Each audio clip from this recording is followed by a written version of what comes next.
Sometimes you see these little clips go viral online and you think, oh, that's cute, and you move on. Well, today, we're going to look at two of those stories from China, one about a pack of runaway dogs, and the other about, well, some robots. They seem pretty simple, right? But what if I told you that hidden inside these stories are some really profound lessons about all of us? Let's dig in. So picture this. It's an absolute nightmare. 7 dogs have been stolen, snatched from their homes, and now they're all crammed together in the back of a moving truck, heading who knows where. I mean, can you imagine how terrifying that must be? But this isn't just a story about being lost. No, this is a story about how they found their way home. So how on earth do they pull it off? Well, the truck door, it just happens to crack open a tiny bit. And in that split second, one of them has to make a move. And guess who it is? The Corgi. Yeah, one of the smallest dogs in the entire group. With zero hesitation, this little guy just takes a massive leap of faith. And seeing that, well, that was all it took. The other 6 dogs followed right behind him. The escape was officially on.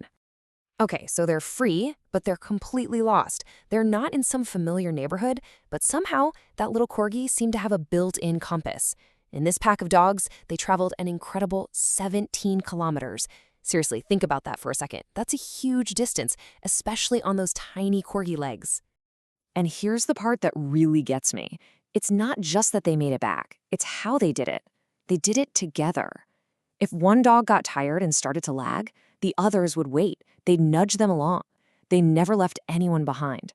They seemed to just instinctively know that as a team, as a pack, they could handle anything. And you know what? They were right. All right, now we're going to switch gears completely. We're leaving that dusty road behind and heading into a quiet city, late at night. And here, we're about to witness a conversation between another unlikely group, and this one is going to surprise you. So here's our new crew. You've got this small, kind of cute robot named Erbai. And he rolls up to these 2 much bigger industrial-looking worker robots. It's super late, the streets are empty, and Erbai just asks them a very human question. He says, "Hey, are you guys still working overtime?" And right here is where this whole thing just takes a wild turn. Erbai asks if they're heading home soon, and one of the big bots gives a reply that you don't expect to hear from a machine. It says, "I don't have a home." Wow. Talk about a startling, almost heartbreaking thing to hear. So what does little Erbai do when he hears this?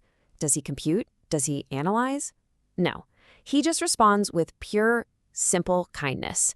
No hesitation at all. He just says, "Then come home with me. Let's go home together." Just like that.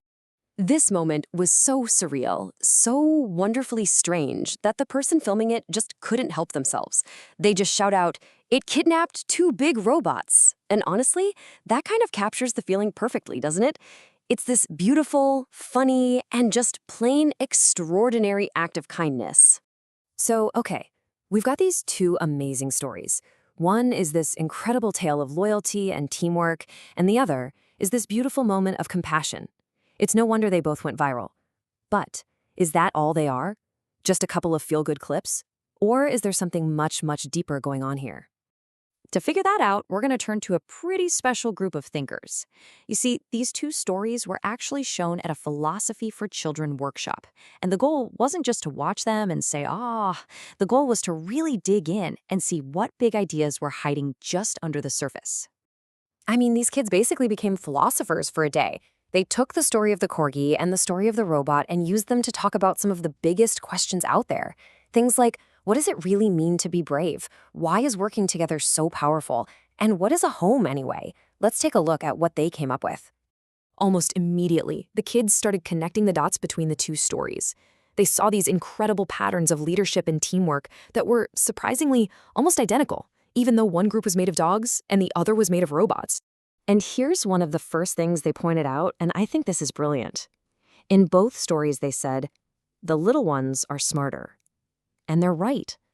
It wasn't the biggest, strongest dog that made the first move. It was the Corgi. And it wasn't the giant industrial bot that had the answer. It was the small one, Erbai. The smallest ones took charge and saved the day. When you put these 2 groups next to each other, it's impossible to miss the common theme. It doesn't matter if you're a pack of dogs walking 17 kilometers or a little robot making a new family on a city street. The reason they both succeeded was the same. They had each other's backs. They worked together. And just listen to the words the kids were using to describe all this. They didn't just say, oh, they were helpful. No, they pulled out concepts like courage, teamwork, and cooperation. They even identified that the dogs had an escape plan. They were seeing this complex social stuff happening right in front of them. And based on all that, they came to a pretty profound conclusion. They realized that cooperation isn't just some nice thing to do. It's a tool, a powerful one.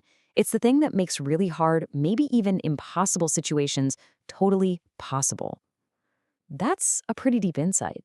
But this is where it gets really interesting. After the kids analyzed the stories, they didn't just stop there. They started asking new questions. But this time, the questions weren't about the dogs or the robots anymore. They were about us. I mean, talk about a heavy hitter. This was one of their first questions. After watching this perfect, effortless teamwork from a pack of dogs, they turned the mirror back on us and asked, why is this so hard for people? Why can't we just cooperate like they do?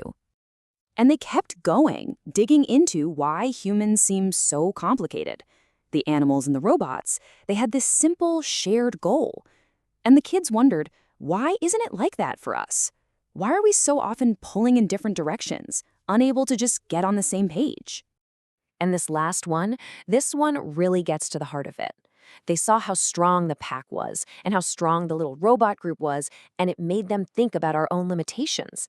They understood that real power, the kind you need to face big challenges, doesn't come from one person. It comes from the group. So we end up right back where we started, with a corgi and a little robot. But when you look at their stories through the eyes of a child, they stop being just cute videos.